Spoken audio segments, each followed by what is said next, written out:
Welcome, everyone. I apologize for my English. I'm not very fluent in French, so I'll speak to you in English. I hope that doesn't cause any problems. So I'll tell you a little bit about ourselves first. Kahnawake Sustainable Energies, the wholly owned subsidiary of the Kahnawake Economic Development Commission, and we were created by the Mohawk Council of Kahnawake. We're a First Nations community on the South Shore of Montreal, just across the St. Lawrence River. Our mandate is to help Kahnawake economy grow and diversify by investing in people and businesses, and it does this partially with our own source revenue. Overall objective is for our quality of life to reach parity with the surrounding area, and we're not there, I'll tell you that.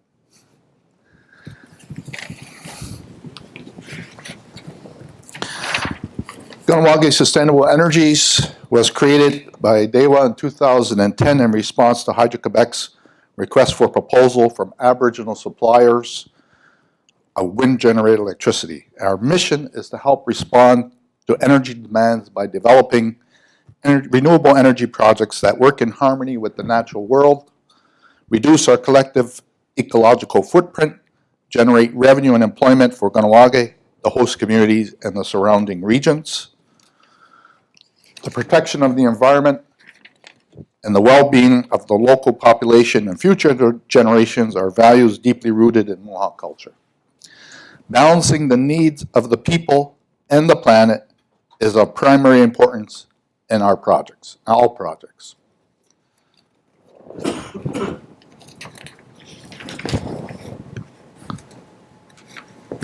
So the project location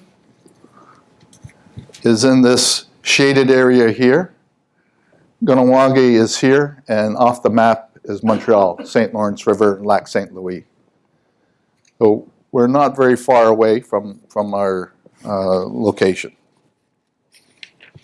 The old project is over here. We're not going to talk very much about that one.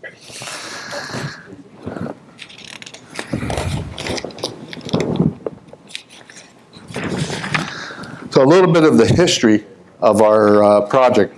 In 2002, we decided to explore wind energy and measure the wind in Kahnawake. In 2005, when we got our final report, there was a realization that utility level production in Kahnawake was not feasible at that time with the technology that was available. In 2009, the RFP for 250 megawatts of wind energy projects from Aboriginal proponents came out, and we responded to that. In 2010, we bought the rights to a project in St. Cyprien de Naperville. In December of 2010, our proposal was the only Aboriginal project to be offered a contract with Hydro-Quebec Distribution. And in March 2011, we signed our contract with Hydro-Quebec. Sorry. In July 2011, the St. Valentin project was dismissed because of lack of social acceptability. I heard it on the radio, and the report had just come out from the BAP, and the minister immediately said, the project is not going anywhere, and I said, we have a problem. In 2011, 2016, we led a huge but unsuccessful effort to establish social acceptability in St. Cyprien de Naperville. In 2016, 2018, we were searching for a new home for the project. And in 2018, we rekindled an old relationship with Kruger Energy, resulting in a new partnership, Deculture. The new project and new location, but still in the Montérégie in Saint Remy and Saint Michel. Deculture is being welcomed as a viable model for a partnership between Aboriginal and non-Aboriginal companies. This project will finally fulfill one of KSC's aspirations to generate energy and much-needed revenue for the community of Kahnawake, as well as the surrounding areas, in a culturally, environmentally appropriate way. It is a means for our community to meaningfully interact with our neighbors and establish bridges. So some of the lessons learned, there was a lot of them along the way. It's been a 17-year journey so far. Stay true to your vision and your values. It would have been easier for us to sell the project, but that would not have accomplished our objectives. Do not give up.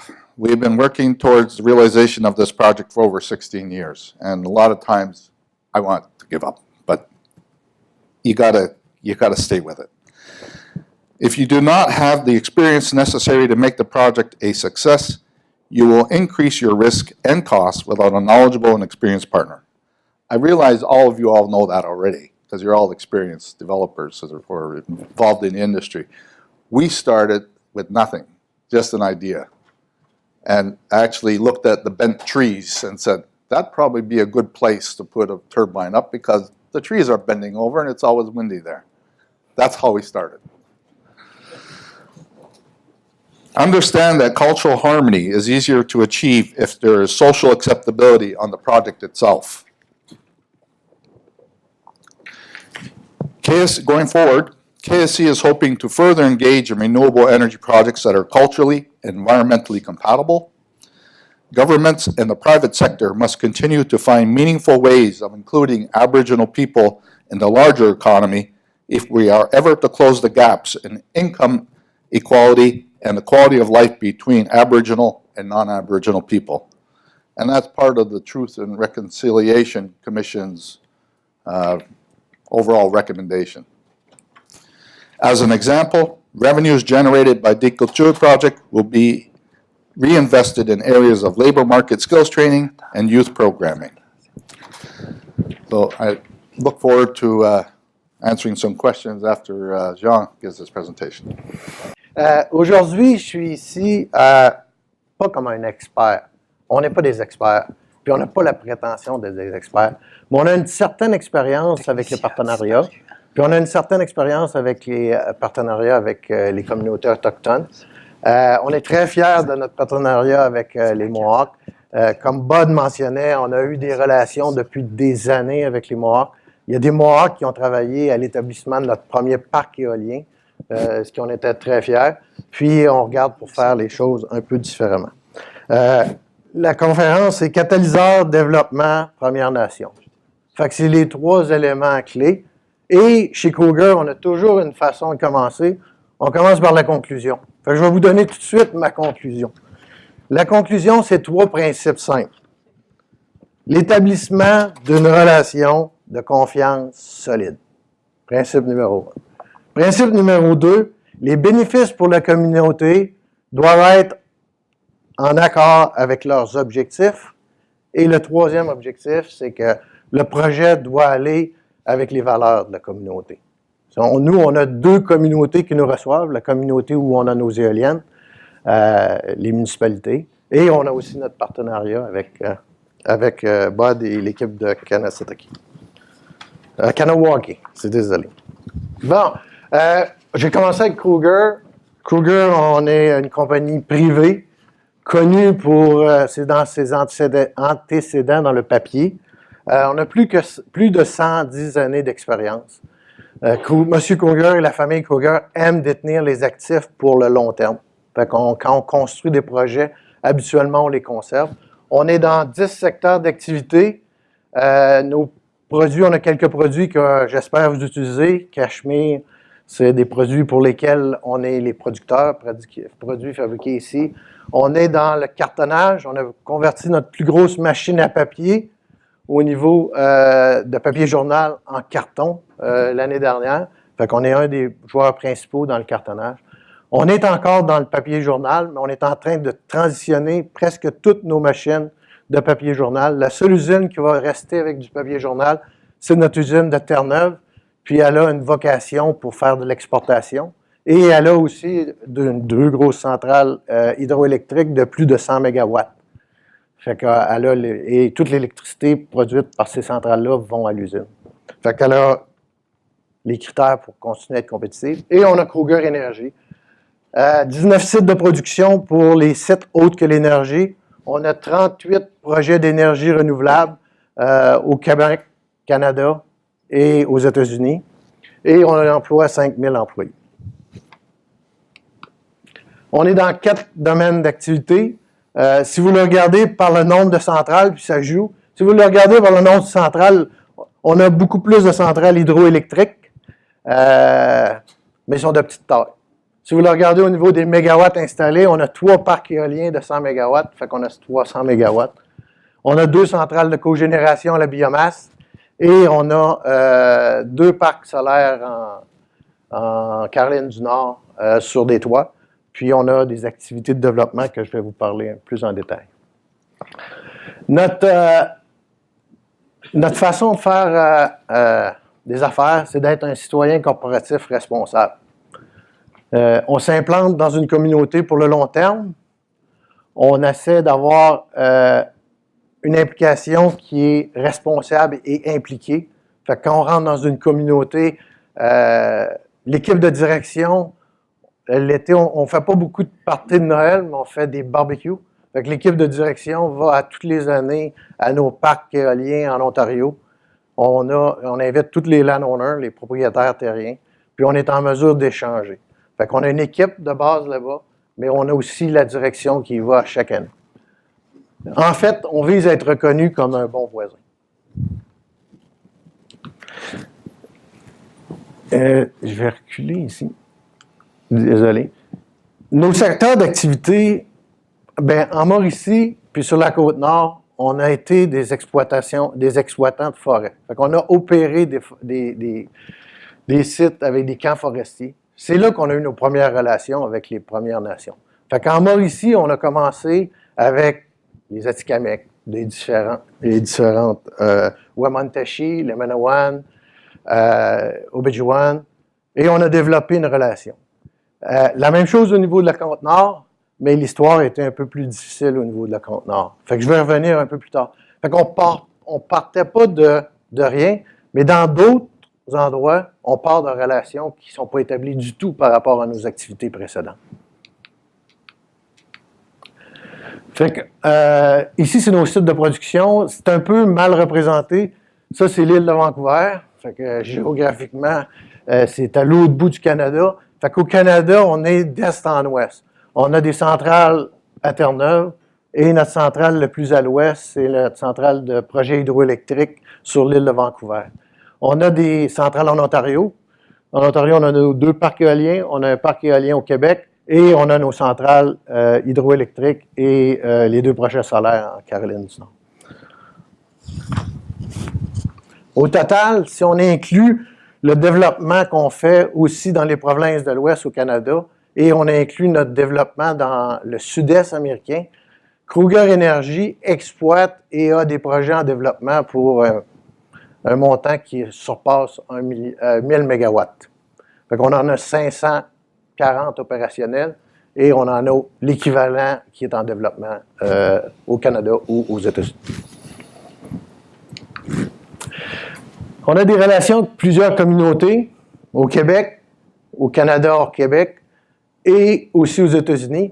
Mais c'est un peu naturel considérant, quand je vous présente la carte, on est partout au Canada. Fait qu'on a des ententes différentes avec différentes communautés. Les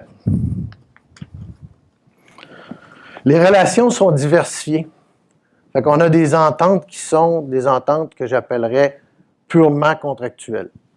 Ce qui était très la mode il y a plusieurs années, c'est un côté du spectre, puis c'était les fameuses royautés. Fait qu'on en a des ententes qui sont comme ça.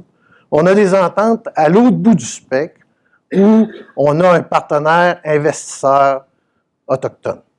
Fait que là, à travers ce spectre-là, il y a aussi des partenaires non-investisseurs autochtones dans certains de nos projets. Fait que ça change complètement la dynamique. Fait que ceux qui pensent que, puis on était de ceux-là, que la recette, une seule recette, puis elle fit tout, c'est pas vrai. Fait qu'il faut s'adapter. Fait que, en fait, la slide la plus importante, que je voudrais que vous reteniez, c'est cette slide-là, c'est la relation. La relation est cruciale. Puis je vais leur répéter, la relation est cruciale. OK? J'étais un gars de finance. Fait qu'en finance, si tu as une carte d'affaires pour laquelle tu as une grosse compagnie, ou si ta carte d'affaires a un gros titre, dans le milieu bancaire, ta relation est pratiquement automatique. Avec les Autochtones, ça a juste ouvert ta porte. La porte vient d'ouvrir. Puis, c'est notre perception. C'est pas, je vous dis pas que c'est ce qui est la réalité, mais notre perception, c'est que la relation commence. Fait que chacune, en fait, quand on a commencé à parler avec les Inuits d'Equanichit sur la Côte-Nord pour notre projet à l'île d'Anticosti qu'on est en train de développer avec eux, nous, il y avait eu des revendications territoriales et Kruger avait été on avait eu une poursuite où on était dans un litige légal avec les Inuits. Ça s'est solvé au début, ou ça s'est résolu au début des années 2000. Fait que quand on a commencé à discuter, puis quand je vous parlais de la relation, quand on a commencé à discuter, la première des choses qu'on a fait, chacun de notre côté, on a dit, bon, allons voir aux plus hautes instances si on est prêt à entreprendre une relation. Parce que cette relation-là est nécessaire. Puis on a eu un feu vert de chaque côté. Les gens ont dit, l'eau a coulé sous les ponts, le temps a passé, puis on était prêt à une relation. Mais c'est pour vous dire qu'au départ, pensez pas établir puis sauter des étapes. Il faut aller item par item. En termes simples, notre direction, puis Jean Roy, pour ceux qui le connaissent, aime bien nous dire, c'est 3 principes. Le principe, dites exactement ce que vous allez faire. Dites exactement ce que vous allez faire. Assurez-vous que ce que vous avez dit a été bien compris. Parce que des fois, on parle dans notre jargon, mais les gens qui sont non initiés à l'énergie renouvelable peuvent peut-être interpréter. Et le 3e élément est assez simple. Faites ce que vous avez dit.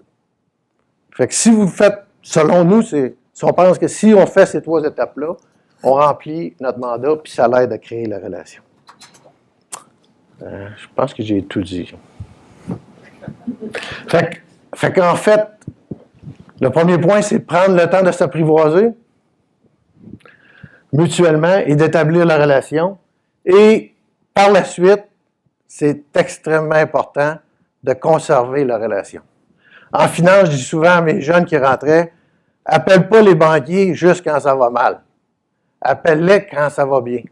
Puis j'ai des banquiers dans la salle qui le savent. On avait une conversation continue, de façon à ce que, même quand ça va bien, ils ne l'apprennent pas seulement dans les résultats.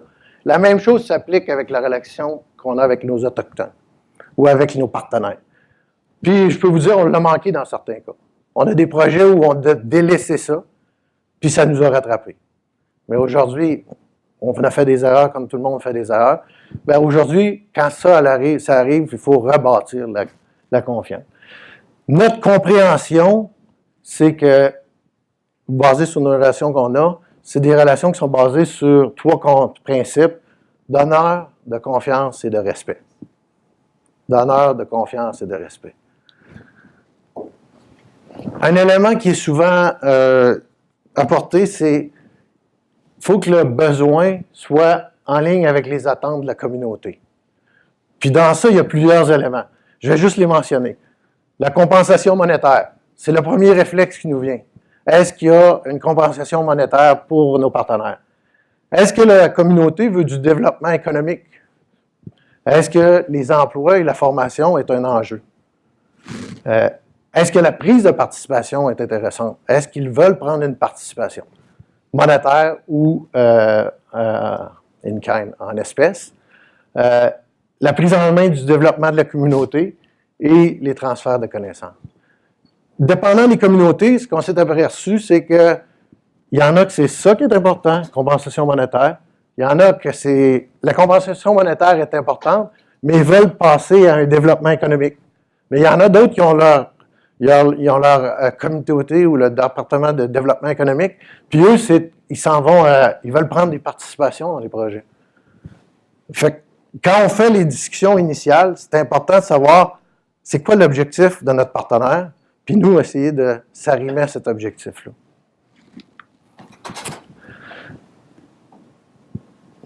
réconcilier, Bud en a parlé, réconcilier les attentes des parties. Les Premières Nations sont des partenaires ou des investisseurs, dépendant du type de relation, qui ont vraiment une notion de long terme. Pour Kruger, c'est un peu plus facile parce qu'on est des détenteurs de projets à long terme. Si vous êtes un développeur qui n'a pas l'intention de le détenir à long terme, il faut que la détention à long terme soit un de vos critères parce que probablement votre partenaire va vouloir détenir l'actif à long terme.